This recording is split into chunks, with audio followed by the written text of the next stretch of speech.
Prions. Dieu de sagesse, que ces mots de ma bouche et ces méditations de mon cœur puissent être agréables. Toi, notre force et notre rocher.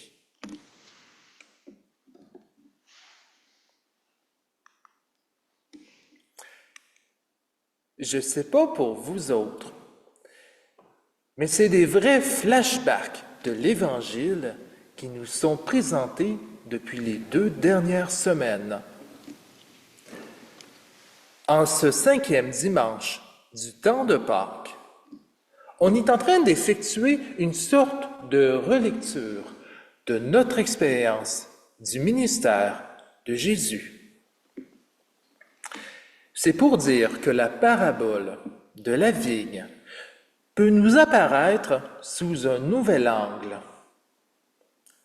Notre frère, s'étant révélé comme Christ à travers sa résurrection, se présente ici comme une terre, une vigne, à laquelle nous, les sarments, nous rattachons. Chaque sarment s'enracine dans la vigne. Chacun de nous fait corps avec le Christ.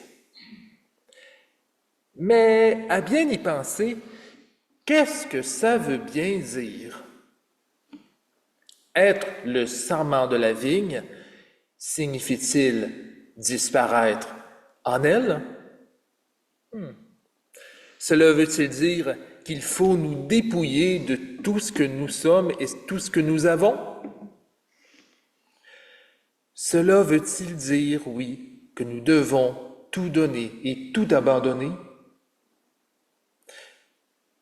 Malheureusement, c'est peut-être la triste expérience que certains d'entre nous ont déjà eue. En pensant bien faire, on nous a parfois exigé le silence pour nous fondre dans le moule. Ta culture, ta langue, c'est pas grave. Tes préférences, tes opinions, ça importe peu. Pourquoi t'es pas à l'image du petit Jésus? Blanc, cisgenré, hétéro, le mâle parfait, blond aux yeux bleus. Ça donne pas vraiment envie de faire partie de la vigne, n'est-ce pas?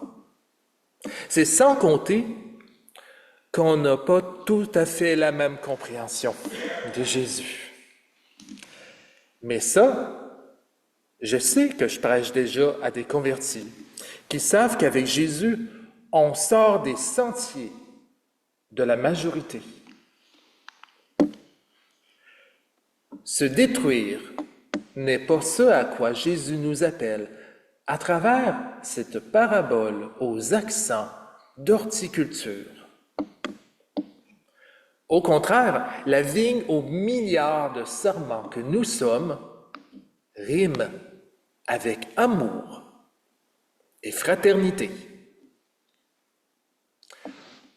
Nous croissons tel que Dieu l'a désiré dans son amour pour nous, bien que celui-ci doive parfois intervenir pour éviter que ça devienne le bordel.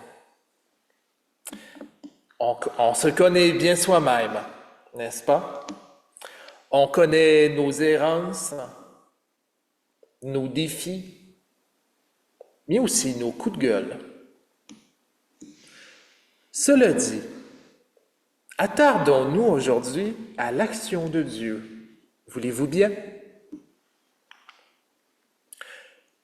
Dieu, dans les termes de Jésus lui-même, se fait pour nous jardinier. Et comme tout bon jardinier, il a pour tâche d'émonder les sarments que nous sommes. Qui a déjà pratiqué l'agriculture ou l'horticulture ici sait que l'émondage est utile, si ce n'est pas pour dire nécessaire à la bonne croissance des plants. On peut penser, entre autres, aux feuilles blessées ou encore aux fleurs qui, bien que très jolies, parasitent une bonne partie de l'énergie qui serait autrement consacrée au développement du plant. Émonder rime donc avec soigner. Et soigner, c'est parfois prendre des décisions bien embêtantes pour le bien de soi-même et des autres dans la vigne. On en est bien conscient, n'est-ce pas? Nous qui sommes des êtres sur qui reposent les choix que nous faisons, ainsi que les conséquences qui en découlent. J'aimerais établir une autre comparaison. Question de nous aider à mieux nous représenter le travail de Dieu. Peut-être que certains d'entre vous connaissent la pratique des brûlages culturels. Radio-Canada a publié tout récemment un reportage plutôt intéressant là-dessus et que je vous invite à aller lire si vous avez un peu de temps. On peut y lire, très brièvement, que cette pratique-là, où on allume un feu sur un hectare strictement délimité, fait partie de la spiritualité de plusieurs cultures, dont celle des Autochtones au Canada.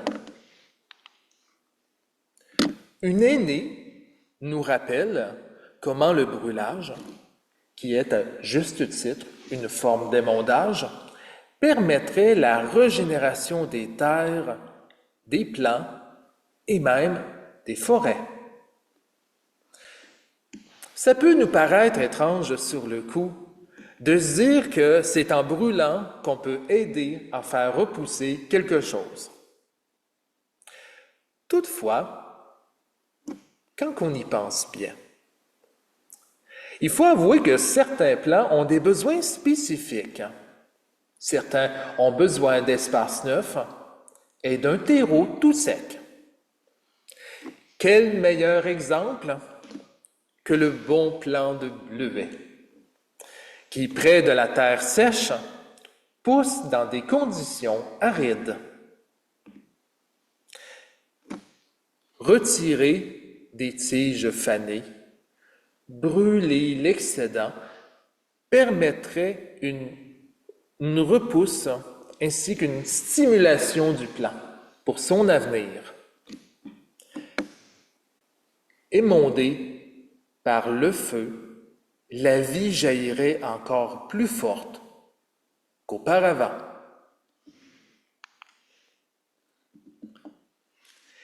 Et si c'est le cas des plantes et des forêts, j'ose croire que nous, croyants et croyantes, pouvons aussi retirer du bien de cet émondage-là.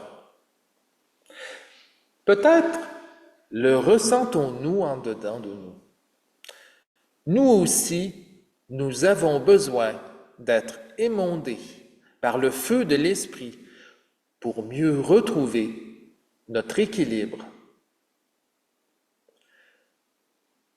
Outre la vie que nous célébrons, les deuils que nous portons dans notre cœur, nos journées sont, grâce soit rendue à Dieu, remplies d'occasions de croissance. Un meilleur emploi se présente, nous invitant à quitter l'ancien.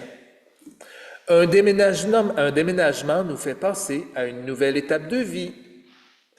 Un voyage nous fait découvrir des nouvelles terres. Une remise en question de nouvelles perspectives. Avoir des enfants, tiens, ça doit être tout un émondage aussi. Par ces événements-là, tout de même éprouvants, Dieu nous travaille pour mieux nous permettre de croître et de porter du fruit, mais aussi laisser les autres serments pousser à leur rythme et à leur manière. Dans cette optique-là, on peut même supposer que la vigne à laquelle on est rattaché constitue aussi un espace relationnel, voire même communautaire.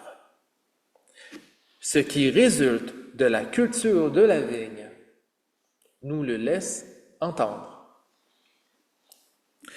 Par exemple, les fruits que nous portons ne sont-ils pas destinés à tous et à toutes? Les plants ne sont-ils pas attachés les uns aux autres par ces tiges-là se côtoyant pour mieux solidifier la base de la plante?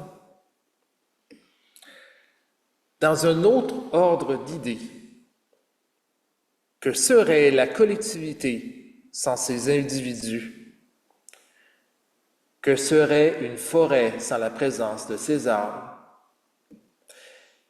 Et même une vigne sans ses sarments.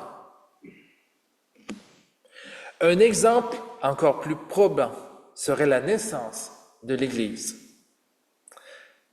Après être mort crucifié, Dieu révéla sa présence éternelle à Marie de Magdala et aux disciples qui firent tous ensemble communauté. Ce qui importe ici, c'est de se rappeler que cette parabole de Jésus nous démontre que le feu de l'Esprit nous fait revivre de son amour brûlant. Il n'est pas question ici de dissoudre notre identité ou de périr au nom d'une unité. Au contraire, Jésus nous invite ce matin à nous reconnaître comme unis les uns et aux autres. Unis parce que nous appartenons à Jésus, et ce, dans ce que nous sommes comme individus qui partagent une même adhérence, un même amour.